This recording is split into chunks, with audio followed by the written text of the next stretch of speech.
ಜೈ ಗುರುದೇವ್. ನನ್ನ ಹೆಸರು ದೀಪಕ್ ಜಿಕೆ. ಇಲ್ಲಿ ನಾನು ಗಾಂಧಾರಿ ವಿದ್ಯೆಯನ್ನು ಕಲಿಯೋಕ್ಕೆ ಬಂದಿದ್ದೇನೆ. ಇಲ್ಲಿನ ದಿನಚರಿ ಹೇಗಿದೆ ಅಂದರೆ, ಬೆಳಗ್ಗೆ ಎದ್ದ ತಕ್ಷಣ ಸೂರ್ಯೋದಯ ನುಡಿಸ್ತಾರೆ, ಕ್ಯಾಂಡಲ್ ಥೆರಪಿ ಮಾಡಿಸ್ತಾರೆ, ಮತ್ತು ಯೋಗ, ಪ್ರಾಣಾಯಾಮ ಮತ್ತು ಅನೇಕ ಚಟುವಟಿಕೆಗಳನ್ನು ಮಾಡಿಸಿ ನಮಗೆ ಮೂರನೇ ಕಣ್ಣು ಓಪನ್ ಆಗೋ ಥರ ಮಾಡ್ತಾರೆ. ಅದು ಓಪನ್ ಆದರೆ ನಾವು ಈಸಿಯಾಗಿ ಕಲರ್ಸ್ ಕಂಡುಹಿಡಿಬೋದು, ಓದ್ಬೋದು, ನೋಟ್ಗಳನ್ನ ಹೇಳ್ಬೋದು. ಪೀಪಲ್ಸ್ ಎಲ್ಲಿದ್ದಾರೆ ಅವ್ರ ಸ್ಮೆಲ್ ನೋಡಿ ಅವ್ರು ಎಲ್ಲಿದ್ದಾರೆ, ಮತ್ತು ವಸ್ತು ಸೌಂಡ್ ನೋಡಿ ಅದು ಯಾವ ವಸ್ತು ಅಂತ ಹೇಳ್ಬೋದು.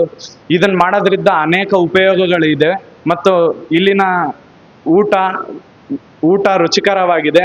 ಮತ್ತು ಗುರುಜಿ ಮತ್ತು ಮಾತಾಜಿ ನಮ್ಮನ್ನು ತುಂಬ ಚೆನ್ನಾಗಿ ನೋಡಿಕೊಳ್ತಿದ್ದಾರೆ. ಯಾರಿಗೂ ಏನು ತೊಂದರೆ ಆಗದಿದ್ರೆ, ಯಾರಿಗಾದ್ರೂ ಹುಷಾರಿಲ್ಲಿದ್ರೆ ಅವ್ರಿಗೆ ಹಾಸ್ಪಿಟ್ಲಿಗೆ ಕರ್ಕೊಂಡು ಹೋಗೋದಾಗ್ಲಿ, ಯಾರಿಗಾದ್ರೂ ಏನಾದರೂ ಆದರೆ ಅದನ್ನ ವಿಚಾರಿಸೋದಾಗ್ಲಿ, ಅವರು ತಮ್ಮ ಸ್ವಂತ ಮಕ್ಕಳ ಥರ ನೋಡ್ಕೊತಿದ್ದಾರೆ.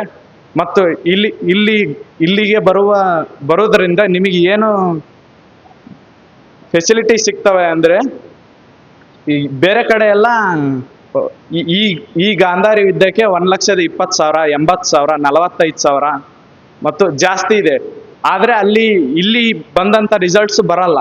ಬಿಕಾಸ್ ನಾನು ನಮ್ಮ ಸ್ಕೂಲಲ್ಲಿ ಮಾಡಿಸ್ತಿದ್ರು ಇದನ್ನ. ಅಲ್ಲಿ ರಿಸಲ್ಟ್ ಕಮ್ಮಿ ಬಂತು. ಅದೇ ಕಮ್ಮಿ ದುಡ್ಡಲ್ಲಿ ಜಾಸ್ತಿ ರಿಸಲ್ಟ್ ಬರೋ ಥರ ಮತ್ತು ಜಾಸ್ತಿ ಕಲಿಯೋ ಥರ ಇದೆ. ಮತ್ತು ದೇವರ ಬಗ್ಗೆ ಭಕ್ತಿ ಮತ್ತು ಅದ್ರ ಬಗ್ಗೆ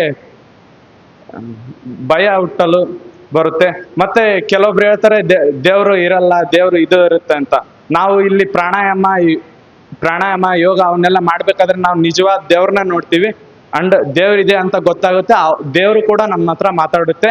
ಹಂಗ್ ಮಾಡ್ತಾರೆ ಇಲ್ಲಿ, ಹಂಗ್ ಬರುತ್ತೆ ಅದು. ಮತ್ತೆ ಇಲ್ಲಿ ಬರೋದ್ರಿಂದ ಅನೇಕ ಉಪಯೋಗಗಳಿದೆ. ದುಡ್ಡು ಕಮ್ಮಿ ಮತ್ತೆ ರಿಸಲ್ಟ್ ಜಾಸ್ತಿ ಇರ್ಬೋದು. ಜೈ ಗುರುದೇವ್.